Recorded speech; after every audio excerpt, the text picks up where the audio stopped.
For clarification, I'm a guy, and this happened in my early 20s. Before I start, I need to provide a little backstory. I grew up living a very sheltered life, usually only leaving the house for grocery runs and doctor appointments. I didn't even go to school. My mother decided it was best to homeschool me. I was and still am very socially awkward as a result of my upbringing, though I'm getting a lot better. One thing I did leave the house for as a child was to compete in talent competitions. I was a pianist. I still am, though a little rusty.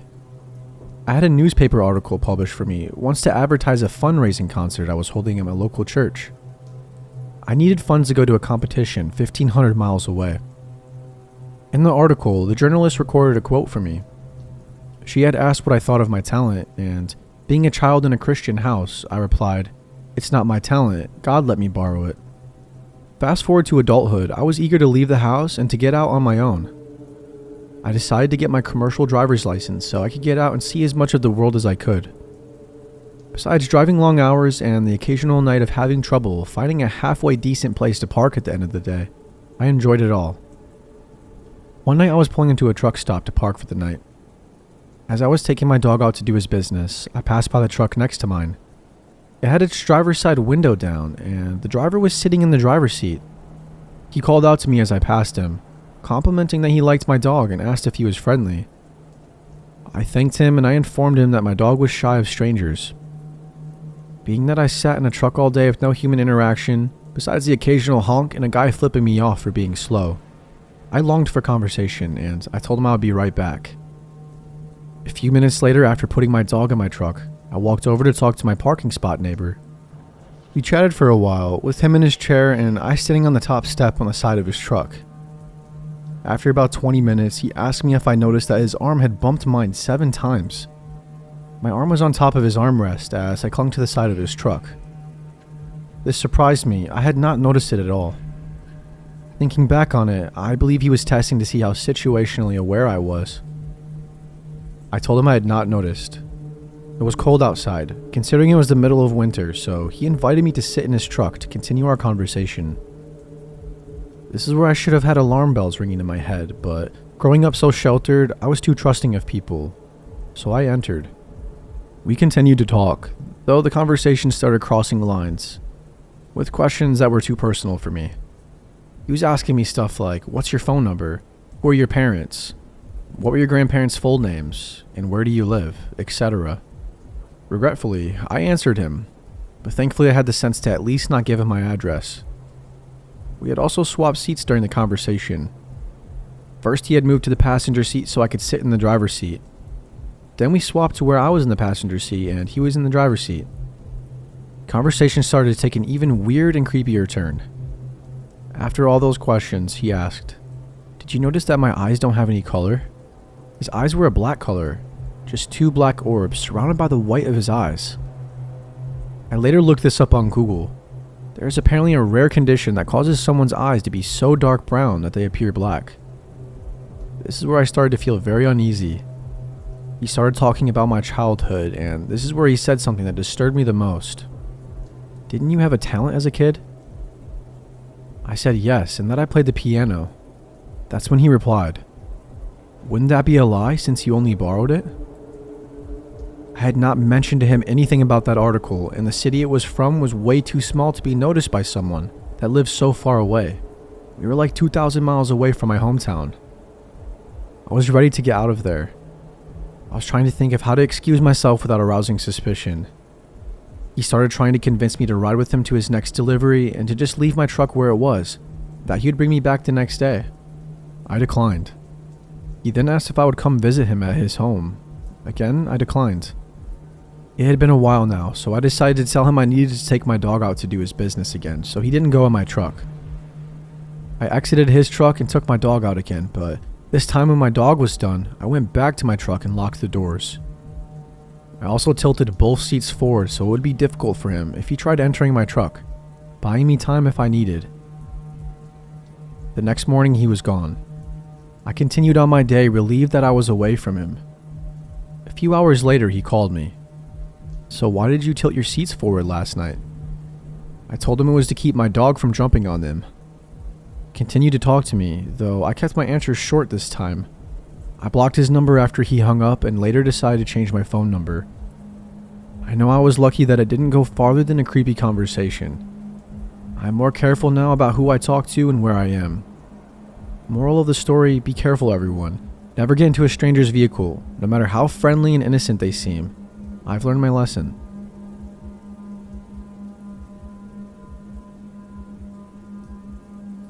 One day after work, around 4 or 5 p.m., me and a girl I worked with decided to go see a movie.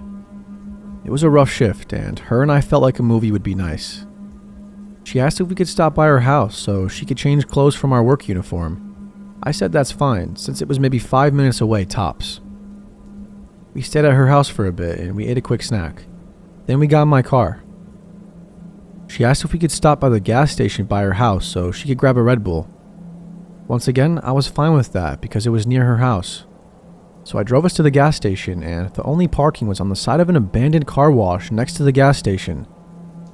To help form a better image, the gas station and car wash were right next to each other, both entrances facing the same way. It was entirely dark outside. The gas station was a fairly run-down one and didn't have any lights at the gas pumps like most do, so it was pitch black, except for the light coming from my car. A semi-truck was on the side of the gas station and it had cones around it, which indicated to me he must be doing some kind of work. I assumed the parking spots wouldn't be too close and I parked near. My friend got out and went inside. I decided to stay in the car since she would only be gone a few minutes. I locked my doors after she got out as it was a force of habit for me to do so. I went on my phone for a bit and after a couple of minutes I saw a light flash on in the driver's side mirror of my car. I turned to look since it was pointed in my direction. The driver had a flashlight pointed right at my window and just held it there for a few seconds. Maybe 20 seconds or so. I was kind of freaked out, but I assumed he had a reason for doing so. He then began walking towards my window, still with the flashlight on. I rolled down my window, no more than an inch, assuming maybe he was just going to tell me to move my car. He stopped when he got 2 to 3 feet away from my window, then turned around. At this point, I was even more scared, just because there was no reason for what he did. So I just rolled my window back up and waited for my friend. I'm still watching the guy, just in case, and I see him rummage around in the front part of the semi-truck for a bit. Then he stopped and turned back to my car. There was something in his hand, although I'm not sure what, and I'm glad I don't have to know, to be honest. He began walking towards my window. He was saying something inaudible, and it was at a rather loud volume. He got to my door this time and tried to open it. He tried to pull the handle a couple of times, but he couldn't open it. Then he started to pull more aggressively. That was when my friend came out of the gas station and was walking towards my car. She looked terrified, and I was scared. The guy saw her coming to my car, and he walked quickly back to his truck, and I drove away pretty quick. I'm not entirely sure what happened or what was going to happen. The only theory my friend had was that maybe when he saw that I was a girl, the first time he had the flashlight, he assumed I'd be a good target to kidnap or to traffic. That's just a theory though, but I'm glad I never had to find out what he was doing.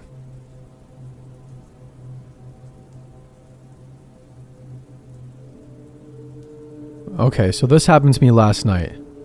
It was 11:30 p.m. or somewhere around there. This highway was under construction, 1 lane and 2 concrete walls on either side of me. There's a truck in front of me and I cannot see past him. We're going about 70 miles an hour, and there are no vehicles behind me. He locks his brakes in front of me, and so I stop. I think nothing of it. I just thought another vehicle stopped in front of him. So we continue on our way, and we stop again. I still think nothing of it, due to the fact that I cannot see past him. I pull into the shoulder to see past him. There isn't anybody in front of him. I pull back into my lane, and he stops yet again, and I thought that was weird. A few minutes of this, and he begins weaving in between the 2 lanes. He stops, and I stop. I grab my phone at this point and dial 911, but I do not press the call button, as the truck in front of me begins moving again. Now, I own a Volvo racing vehicle, a V70R, so whenever I get into a situation like this, like traffic, start, stop, I put one hand on the steering wheel and one switching gears manually. So I set my phone down to get up to speed. We get up to 70 again, and I pick up my phone. He brakes at this point, and my phone goes flying across the car. I didn't click call yet, and my phone is down on the floorboard somewhere now. He starts again, and I start again. He stops again after a few seconds, and he starts yet again, getting up to about 50 before he stops again.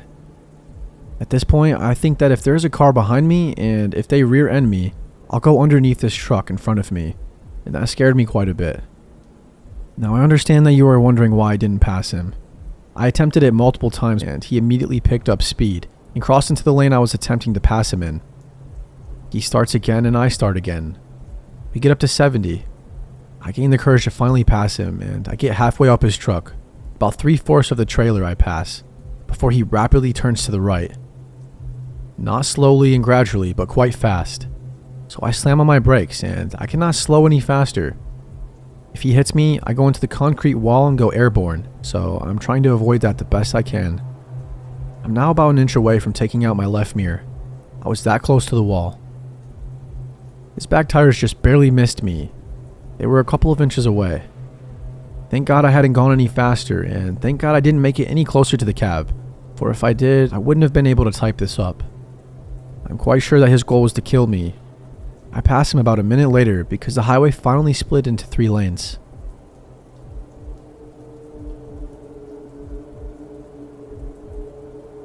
First of all, I'd just like to say that I've met plenty of truck drivers in my life, and most of them had been quite pleasant, albeit a little lonely. However, just like any group of people, there are usually gross exceptions. A few months ago, I was driving back to school from visiting my parents. It's about a 2-hour drive, so I usually keep myself entertained with the music. I'm a 5'3", 21-year-old woman driving my dad's little old pickup truck alone in the leftmost lane of a 3-lane highway, dorking around to the music on the radio. Suddenly, I noticed a semi-truck going the exact same speed as me in the rightmost lane. Embarrassed for getting caught in dork mode, I stopped singing and dancing, and I tried to speed up so he couldn't see me anymore. He matched my speed, which ticked me off a little bit, so I looked at the driver, expecting to see some angry asshole. To my surprise, he was smiling and waving. A bit thrown off, I must admit. I kind of chuckled and waved back. Big mistake, because he moves over to the middle lane to be closer to me. Now he won't stop smiling and waving. At first I played nice, waving back a little because a semi-truck beats a tiny pickup truck any day.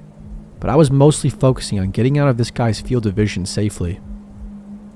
I tried speeding up as fast as my truck would allow, about 90 miles per hour, and slowing down as suddenly as I could without endangering anyone behind me. But he would just match my speed no matter what. If there was someone coming up in his lane, he'd move to the right at the last possible second, and pass them before I could slow down and get behind them. He has a lot more practice with reckless maneuvering than I do, apparently. So at this point, he has me trapped, and he's using other cars to help him. The whole time, he's smiling and waving, holding up the middle finger for some reason, I still don't know, and rapidly losing any charm he once had. As this continued for about 5 miles, I got worried and called 911. Gave them a description of the truck. White cargo truck, black cab with some Pennsylvania company logo on it. And the driver balding, middle-aged tan guy with a dirty blue t-shirt on. They advised me to pull off to the emergency shoulder on the left, but I've never done that and it looked way too narrow, so I didn't feel very comfortable doing that. At this point, he was passing someone else in the middle lane, and I finally had a chance to slow down and merge 2 lanes over to the rightmost lane. I started speeding past him so he couldn't trap me again, and the operator told me to hit the closest service plaza about 5 miles away. She said he probably wouldn't follow me, so I could stop there for a few minutes before getting back on the highway. She told me to call if he did follow me, but again, he probably won't, so she hung up. Now he's still holding up the finger and smiling this creepy, increasingly perverted grin at me while I avoid eye contact. The service plaza is a 1/4 mile away now, and I'm not using any turn signals, but I guess he knew what I was doing because he braked hard and merged behind me right at the last second to join me on my exit. After I got my heart to start back up from the coronary it just experienced, I called 911 again. Now the way this plaza was set up was that semi-trucks had to use a separate lane to the right that led to a parking lot behind the plaza just for big trucks. The rest of us used a smaller lane to park immediately in front. I parked, and as I'm explaining to the new operator what's going on, I watch a semi creep around its path while the driver stares me down, smiling. I freaked. He knew where I was parked. He knew where to find me if I just stayed there. I thought maybe I could have floored it to get back on the highway, but I was afraid he would see me and just follow me again. So I drove to a gas station to the left, just hoping he wouldn't find me until the police came. The operator transfers me to the woman who was helping me before. She informs me that they've dispatched a couple of police cars, but couldn't tell me how long they would be. I see the trucker has gotten out of his truck and is heading towards me, even though my windows are closed and my doors are locked. I'm still panicking on the phone to the operator. She tells me the police should be there soon, and I should be safe there, so I should sit tight while I keep her updated. I wanted to at least drive back to the parking lot I was in before, but it was a one-way entrance to the gas station, so I couldn't.